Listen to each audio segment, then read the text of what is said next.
isso me traz formatos de corpos. Formatos de corpos. Então, se os traços são diferentes, eu pego alguém com o nariz um pouco menorzinho e o queixo mais fechadinho, mais estreito, né? Não tão largo na parte de baixo, mas mais estreito, eu tenho uma pessoa mais passiva que faz a vontade do outro porque quer ver o outro bem, quer ver o outro contente, né? Então, dá para fazer ligações com isso. A ideia é que a pessoa tem prazer, por exemplo, em servir. Tem, é isso. Ela tem prazer em servir. Você pega lábio superior mais carnudo, né? São pessoas que elas têm prazer no prazer do outro. Ela tem prazer em dar prazer. Se junta com o rosto oval, isso ainda aumenta um pouquinho, porque eu estou olhando a satisfação do outro, isso vira uma não crítica para o meu lado, o outro gosta do que eu faço, então consigo manter o relacionamento também. E isso é do reptiliano. Não é uma coisa pensada, não é neocortical, não é uma coisa que... Da construção cultural. E nem de uma construção para eu manipular qualquer pessoa que seja. Porque está no íntimo dela. É uma coisa que veio com ela, está lá no DNA dela, vai ser assim, vai agir desse jeito. Né? Seja para o bem, seja para o mal. Aí, lógico, conforme a gente vai crescendo, vai ficando mais velho, aí vem as elaborações, porque o neocórtex termina de se construir, né? E a gente aprende com a construção de tudo isso. E aí eu posso utilizar dessa ferramenta de maneira inconsciente, mas racionalizando para conseguir aquilo que eu quero. Tá, então peraí, a base biológica, digamos assim, está lá, e aí a formação cultural, representada pelo neocórtex, vai dar justificativas, explicações, ações para você resolver o seu sentimental. Para dar conta daquilo. Tá. Faz sentido. Eu noto, assim, eu não consigo traduzir como que você está construindo, porque você está construindo uma noção quase filogenética. Tudo indica que eu vou mudar de opinião quando eu tiver filhos, mas eu ainda não tive, então eu continuo com a opinião de que a ideia é que a gente passa por um tipo de construção baseada no desejo. Então, os meus pais, eles desejam para mim algumas coisas e, por causa do que eles são, eu sou levada a ser alguma coisa outra. Semelhante ou para fazer contraposição. Isso, porque eu estou negando aquilo. Então, lá, às vezes, não sei quem. Outro dia uma pessoa me perguntou assim, eu achei bonitinho, a pessoa me perguntou, todo mundo na sua causa é calmo assim? Aí eu fiz aquele pensamento de 3 segundos para as pessoas da minha casa. Os meus pais, meu pai já morreu, minha mãe está mais velha, então ela está mais calma. Eu ia falar, tua mãe não é calma. Ela não é calma. Eu não conversei com a tua mãe em nenhum momento, mas eu vi o rosto dela no teu casamento. Não, ela não é calma. Não. Ela é muito educada nas apresentações sociais, mas calma ela não é. Aí você tem 2 pessoas que são seu universo enlouquecendo em torno de você, você aprende a não reagir. Você aprende a não entrar naquela pilha. Isso não quer dizer que você seja calma. Não, mas eu tenho uma apresentação impecável. Exato. Impecável. Então, eu acho que a gente se constitui nisso, correspondendo ao desejo dos pais, ou cuidadores, né? Correspondendo a essas pessoas que estão perto da gente nos nossos momentos de formação, e fazendo esse contraponto. Eu vejo em algumas famílias que têm vários filhos, que parece que os filhos receberam missões, assim, você é o que vai ser bom em matemática. Você vai ser o detentor da força física para proteger mamãe caso ela tenha necessidade. Você vai ser o barraqueiro porque eu preciso de alguém aqui que faça escândalos. Ou, de um jeito um pouco mais sofisticado, esse vai ser o engenheiro, esse daqui vai ser o padre, Sim, sim, sim. esse daqui vai ser o advogado, que é as profissões que nós precisamos na família. Então, vai recebendo isso, de alguma forma, como disposição na dinâmica familiar. Olha, não, você nunca é agressivo, você é bonzinho, você sabe falar muito bem. Então, esse aqui vai ser padre. Esse daqui começa a chorar, não, você não chora, você bate, você não é homem? Você não vai lá funcionando aí como um fraquinho? Aí o cara cresce acreditando que ele é o que bate em todo mundo para corresponder à dinâmica familiar. Então, eu vejo muito os nossos traços como sendo uma resposta a essa novela. Uhum. O que eu acho interessante na atualidade é que temos a inconsciência dos traços, como é normal, e quando a gente entra no relacionamento, geralmente a gente briga com a outra pessoa porque ela está correspondendo não à imagem que a gente tem da gente mesmo, mas a forma como a gente está se comportando. Então, sei lá, tá muito na moda as pessoas falarem de relacionamento narcisistas. Primeiro que não sabe nem o que é narcisista, o transtorno de verdade. Isso né? aí é a parte complicada. Mas as pessoas têm essa noção comum de que um relacionamento narcisista é aquele que tem uma pessoa que é egoísta e que quer tudo para ela. Exatamente. E que ela manipula o outro para ter os próprios desejos realizados. E ela não pensa no outro. Então tem um mauzinho que é manipulador e a gente não se questiona sobre o outro. O Sérgio estava falando sobre isso essa semana, de que um amigo estava contando aquela história que tem um sapo atravessando o rio, aí o escorpião pede uma carona e aí acaba picado.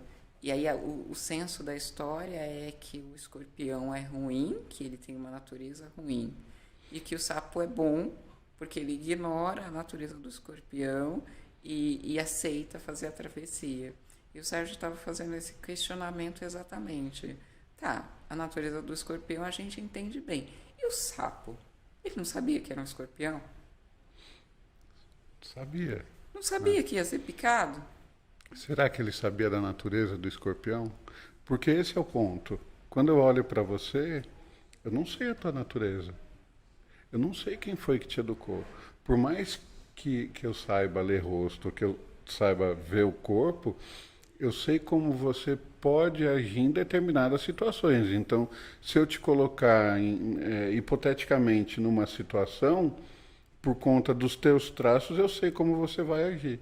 Mas situações hipotéticas, eu vou botar ela sentada atrás de um computador para produzir alguma coisa. Bom, criatividade não falta. Se ela não souber mexer no computador, pelo menos ideia ela vai ter. Certo? Certo.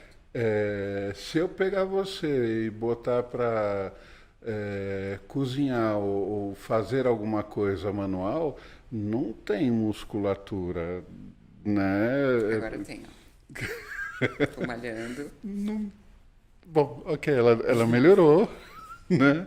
Mas a mente pode dispersar, porque é uma mente criativa. Se for para botar em prática uma coisinha, pode ser que ela precise de bastante treino para que aquilo saia. Entende? Eu sou mais lenta do que as pessoas que, sei lá, por exemplo, trabalham em casa para arrumar as mesmas coisas. Você disse que você é mais lenta, mas essa demora que você tem a mais é exatamente porque a tua mente não para. A tua mente está pensando em 3, 4 coisas ao mesmo tempo sempre. É constante, não é? Então, como é que você vai focar naquilo e ter habilidade para fazer aquilo se a tua mente não consegue ficar só naquilo? Né? Os teus olhos, a tua visão, ela é mais ampla das coisas, a tua mente processa um monte de coisa ao mesmo tempo. Não é que você não tem foco. Quando você está falando de uma coisa, você consegue trazer esse foco para lá porque é verbal. Né? É algo que fica só aqui. Né? Você mal se mexe. Né? Então, se você for pensar que eu tenho que trabalhar os braços, as pernas, a mente e ficar só nisso aqui o tempo todo, para a tua estrutura isso é mais difícil. Não é impossível, né? Se tua mãe de pequena não botou você para cozinhar alguma coisa, não colocou você para fazer alguma coisa nesse sentido, você não desenvolveu a habilidade. Tá, então você está me dizendo assim, existe uma tendência filogenética, mas existe um processo de educação que pode não estar completamente consolidado. Então, tipo, eu Exato. posso ter aprendido a cozinhar por treino, Sim, mas essa não é, sei lá, o meu é a tua campo de aptidão natural. prazer e realização. Exato, exato. É. Então, assim, eu olho para as pessoas, eu entendo o processo delas, o que está escrito ali no corpo, o que, que ela passou. Talvez, não é como foi a infância dela, mas você não ia jogar bola e andar de bicicleta e não aparenta, tá? Jogo, por exemplo, jogar vôlei, jogar jogos com muitas pessoas, não Na é, adolescência, não. não é o que o teu corpo me passa, entende? A tua voz, né? O tom de voz que é um tom mais baixo. Então, é difícil eu te colocar nessa situação e ver você levantando a bola, pulando para dar uma cortada genial. Não aparenta. Não me passa isso.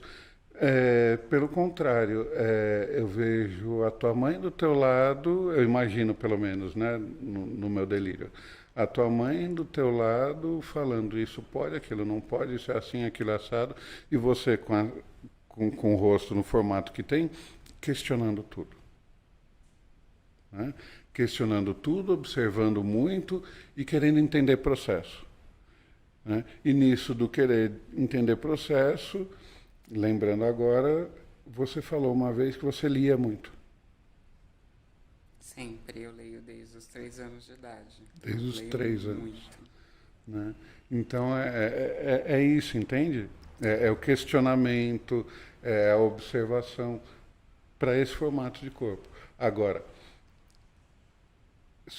de novo, né? Se a tua mãe não te colocou para fazer alguma coisa manualmente, hoje você pode ter uma certa dificuldade em fazer algo manualmente, mas como você lia muito, o teu mental expande e Mas eu pensava que com a ideia de leitura do rosto e do corpo, a gente podia sim fazer uma previsão do funcionamento da pessoa. a gente faz, é o que eu E, estou falando. e eu tenho a sensação, por exemplo, que.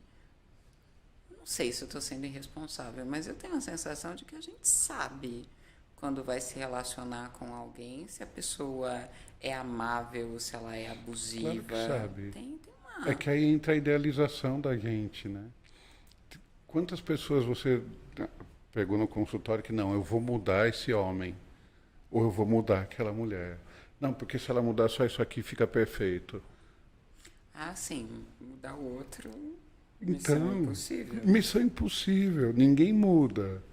A não ser que tenha uma dor muito grande envolvida no processo e aí ela resolve seguir um caminho diferente. Eu paro de fumar porque eu estou com câncer. Né? Então, Ou porque tenho medo de ter câncer. Né? então, existe um sentimento que vai intervir, né? Vai ser o instrumento que vai fazer você mudar de um ponto para o outro. Isso não acontece no relacionamento. Né?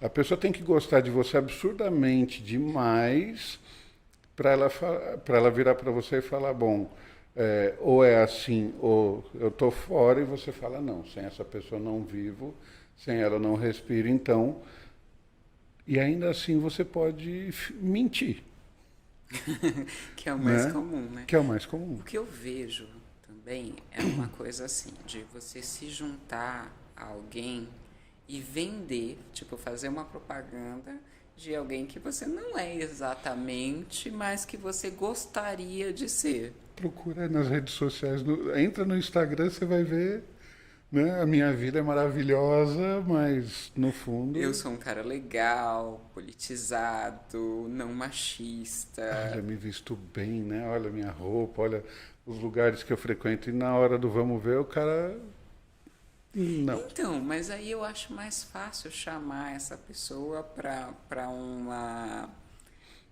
recontratação, uma reorganização. Porque assim, a pessoa está com vontade de mudar, tanto é que ela fez essa apresentação. Só que uma coisa é a vontade de mudar, outra coisa é a habilidade para mudar. E de repente a pessoa entrou nesse relacionamento, eu sei que eu devo estar justificando um monte de mentirosos, tá? Mas é que a mentira tem algumas facetas interessantes. E a ideia é, não, eu quero mudar, mas eu preciso de motivação. Então eu vou me relacionar com você para você ficar me lembrando do quanto eu quero ser melhor. Mas não é porque eu vou melhorar para você. É a minha vontade de melhorar fez com que eu me relacionasse com você e eu espero que você fale, não, mas você me disse que fazia isso, você me disse que era assim. Eu falo, nossa, então eu tenho que fazer porque é isso que eu quero fazer. Entende? Porque eu vejo também a gente muito nessa coisa do preto no branco, verdadeiro e falso. Eu falo, não, mas são pessoas, as pessoas têm vontade de mudar. Elas são profundas. O preto no branco é muito superficial. Né? Eu sou, assim, bem maniqueísta, né? Ou é ou não é. Mas eu tenho tentado compreender que, não, olha, tem uma disposição nesta direção, que é legal. Mas, quando, por exemplo, isso são situações específicas. Agora, tem umas pessoas que eu falo, não, a pessoa tranqueira mesmo, e ela não quer ser nada diferente disso. E eu acho que dá pra ver, assim. Dá. Com uns minutinhos de conversa e tal. Só que eu acho que não convém. Então, por exemplo, as pessoas me perguntam, você analisa o tempo todo? Não. É impossível. Não faz sentido não. nenhum. Com Eu certeza. nem me preocupo com isso. Eu estou vivendo com as pessoas. Você é educado comigo, eu sou educado com você. Você disse que ia fazer e fez. Não vou pensar a esse respeito. Raramente eu presto atenção em alguém assim, de tipo, nossa, eu estou olhando e prestando atenção para você, porque realmente meus pensamentos são muito mais interessantes.